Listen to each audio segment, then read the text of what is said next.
E aí, ser em evolução, se é a primeira vez sua aqui no canal, seja muito bem-vindo. Eu sou Andréia Romanha, esse é o meu digníssimo esposo Carlos Henrique. Olá! E hoje nós entraremos no capítulo 9, onde vamos aprender um pouco como que duas instituições tão importantes, a educação e a religião, é usada para nos alienar. Vamos entender um pouco mais juntos? Bora lá?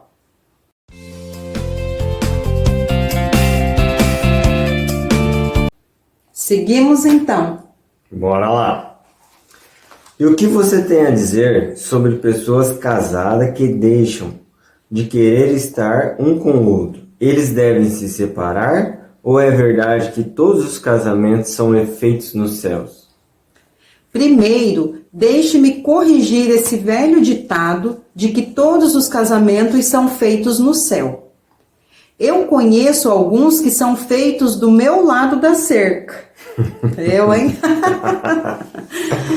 Mentes que não se harmonizam jamais deveriam ser forçadas a permanecer juntas no casamento ou em qualquer outro tipo de relacionamento. O atrito e todas as formas de discórdia entre as mentes levam inevitavelmente para o hábito da alienação e, consequentemente, para a indefinição. E assim segue. As pessoas não são algumas vezes ligadas umas às outras por uma relação de dever. Dever é uma das palavras mais abusadas e mal entendidas da existência. O primeiro dever de cada ser humano é consigo mesmo. Cada pessoa deve a si mesma o dever de encontrar como viver uma vida plena e feliz. A sua teoria é de que o excesso de ajuda para os jovens os encoraja a se alienarem e tornarem indefinidos em todas as coisas? Você conseguiu colocar a minha filosofia de forma perfeita. A minha crença não é teoria, é um fato. Então, a oração é um meio de alcançar fins desejáveis? Pelo contrário, advogo que a oração é poderosa, mas não o tipo de oração que consiste em palavras vazias, sem sentido e suplicantes. O tipo de oração contra a qual não tenho nenhuma força é a oração com um propósito definido. Por que a maioria das orações falha? Elas não falham. Todas as orações trazem aquilo pelo qual se reza. Mas você disse que a definição de propósito é o único tipo de oração em que alguém pode se basear. Agora você diz que todas as orações trazem resultado. O que você quer dizer? A maioria das pessoas que reza recorre à oração somente após tudo ou mais ter falhado. Naturalmente, elas começam as orações com suas mentes cheias de medo de que elas não serão atendidas. Bem, os medos então são realizados. Uma forma de oração negativa traz somente resultados negativos.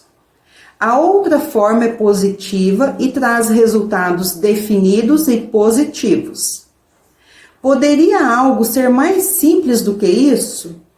As pessoas que se lamentam e imploram que Deus assuma responsabilidade por todos os seus problemas e forneça todas as necessidades e luxúrias que a vida pode oferecer são, na verdade, muito preguiçosas.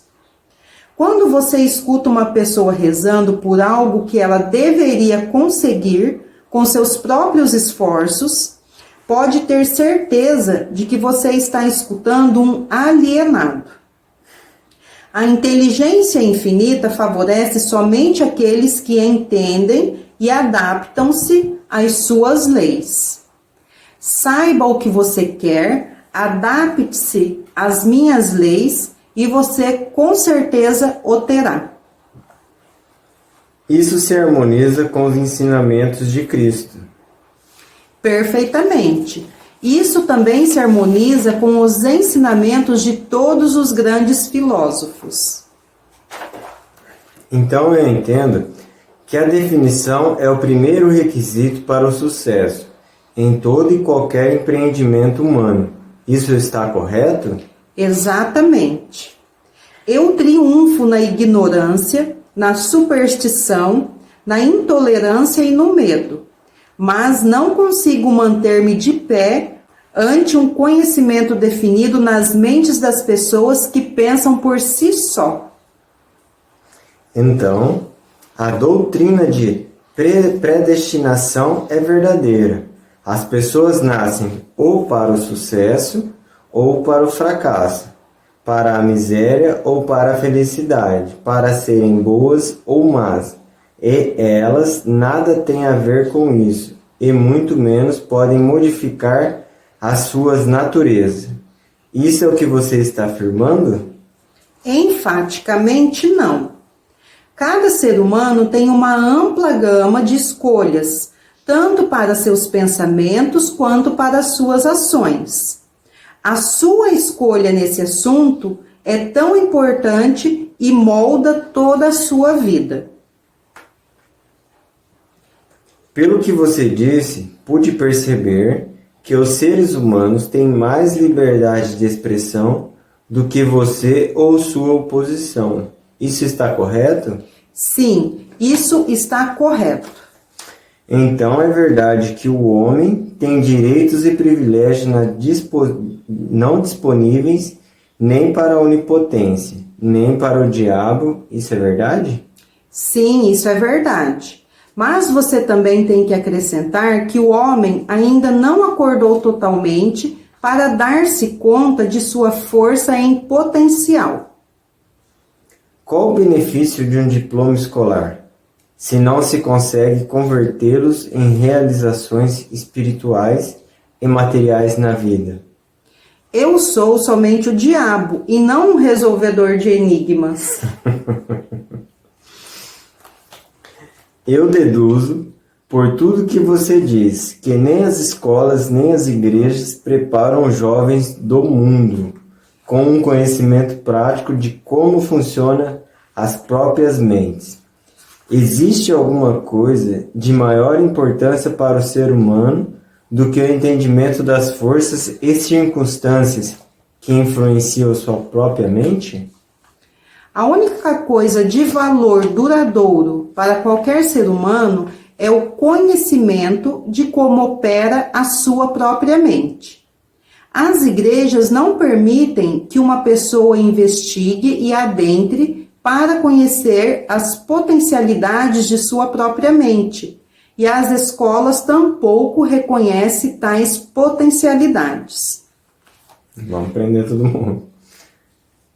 Bom, nós vamos terminando então por aqui, porque é um capítulo mais longo e nós vamos então fazer uma divisão para não ficar muito cansativo. E aqui nessa última questão é onde vai começar a se aprofundar, então nós teremos mais detalhes no próximo vídeo. Mas o que a gente pode tirar um pouco de conhecimento dessa parte que nós lemos? Primeiro é a questão do casamento, né? Que ele fala que ninguém tem o dever um com o outro. O único dever que a gente tem que ter em primeiro lugar é com a gente mesmo. Porque se a gente não se ama, não se respeita, né? Não tem o auto-amor, uma autoestima boa, se a gente não se conhece de verdade lá no nosso interior, não tem como a gente ter um dever com uma outra pessoa de fora, com o nosso exterior. Tanto que ele ainda fala, né, que a palavra dever é um pouco distorcida pela maioria das pessoas, porque não há dever. O grande dever é com a gente mesmo. Porque se a gente se ama em primeiro lugar, obviamente nós vamos transbordar amor, tanto no relacionamento de casal, quanto nos outros relacionamentos todos, né? E aí ele fala um pouco também da questão dos jovens, a questão de, entre aspas, para ficar mais claro, mimar, né? Mimar, dar tudo assim, de mão beijada, como a gente fala, tudo muito fácil. Isso vai tornando a pessoa um alienado, porque ele vai entender que as coisas não precisam, né, de um esforço, podemos dizer assim, né? De uma pré-definição de um objetivo para alcançar aquele resultado. Ele vai entender que tem uma forma mais prática, sempre vai ter alguém para servi-lo. E isso é uma alienação também. Por isso a importância da gente sempre estar ajudando e auxiliando nossas crianças, nossos jovens, a entender que eles precisam traçar um objetivo para a vida deles, a definir um propósito. E a gente pode começar isso quando criança, aos poucos, sem pressionar demais, cada um no seu momento, na sua maturidade, mas a gente começar a semear essas sementes do bem, essas sementes que lá na frente vão germinar e trazer uma boa colheita para as nossas crianças e os nossos jovens. Nosso futuro. E aí ele fala um pouco também da oração. Por que a maioria das orações não dá certo? Ele questiona e ele é contra, ele fala que dá certo sim. Só que na maioria das vezes a gente fala uma coisa, mas o coração está cheio de outra coisa. Então você vai ali fazer uma oração pedindo uma coisa, mas seu coração não está naquela mesma frequência, ou você está num momento ali que o coração às vezes está muito amargurado, com mágoas, com outros sentimentos ruins e negativos, obviamente não vai ser atendida a oração que está saindo da sua boca, e sim a oração que está saindo do seu coração. Então ele fala, muitas pessoas rezam por uma coisa, mas na verdade o coração está falando outra, e vai sim ser atendido, só que o coração. E aí o grande perigo da gente estar na frequência errada. Então, qual é o grande segredo aí para a gente fazer a oração? A gente alinhar, né, os nossos... Primeiro ter o propósito bem definido, como ele fala. O que você quer? Não fique murmurando, não fique se lamentando e suplicando, se vitimizando.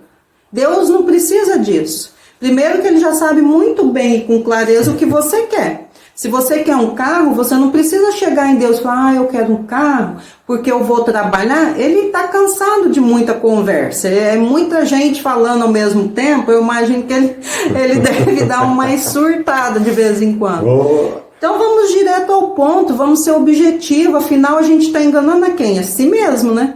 Ou será que a gente acha que engana a Deus? O Criador. Tem hora que a gente é meio cômico, né? Para não dizer ridículo.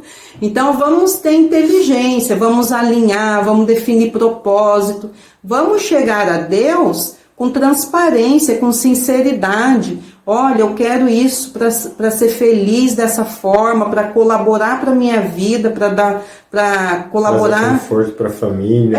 Com a vida da minha família, para agregar algo, ou simplesmente só porque eu quero mesmo, é o meu sonho. Não tem problema quanto a isso. Mas é a gente ser transparente, fazer de coração, né? Não ficar achando que está embronhando alguém, porque quem está sendo embronhado é a gente mesmo com tudo isso, né? Um outro detalhe é o quê? Geralmente você vai fazer essa oração na hora que já está tudo virado. Então tá tudo doente, tá tudo terrível, agora eu vou orar. Já não tem a mesma finalidade. Pede antes. Sempre tenha um pedido, vá com o coração aberto, coração puro e peça. Isso vai vir uma pureza, uma verdadeira. Então aquilo ali é a verdade, é o que você está pedindo. É diferente do que você pedir na hora que já está tudo zicado, tudo esinabrado ali. Não tem mais jeito? Não, agora eu vou pedir, é o último recurso. Pulou, porque já não funciona. O coração já está zicado, a mente já está voando, você já está totalmente fora de frequência. Então, vamos se alinhar, anda no propósito, anda alinhado, coração sempre puro ali e faça seu pedido direto, objetivo e no mais óbvio possível. Olha, eu quero um carro para dar conforto para minha família, para eu ser feliz, para eu ter conforto. Acabou. É o que você disse, aí já não é uma atitude de fé, né? Quando você já tentou de tudo, já é desespero. Sim. Aí já é outra Geralmente conversa. se recorre no final. No não tem mais desespero. recurso e a oração agora. Pra quê? Você já não acreditou nela, agora você acha que ela vai funcionar? Então, assim, é no começo. É a primeira coisa. Então, fechamos aqui esse vídeo com esses ensinamentos e no próximo será bem mais aprofundado na questão da instituição educação e religião, que é onde pega no calcanhar de muitas pessoas, e aí como a gente já está alienado, a gente não percebe algumas coisas, passam sutilmente, mas é na sutileza que a energia aí do mal, a energia negativa, vai abocanhando cada serzinho. Então vamos acompanhar, vamos aprender juntos e evoluir de fato para sair desse emaranhado aí das forças negativas, né? Então, fiquem com Deus, até o próximo. Bye! Bye!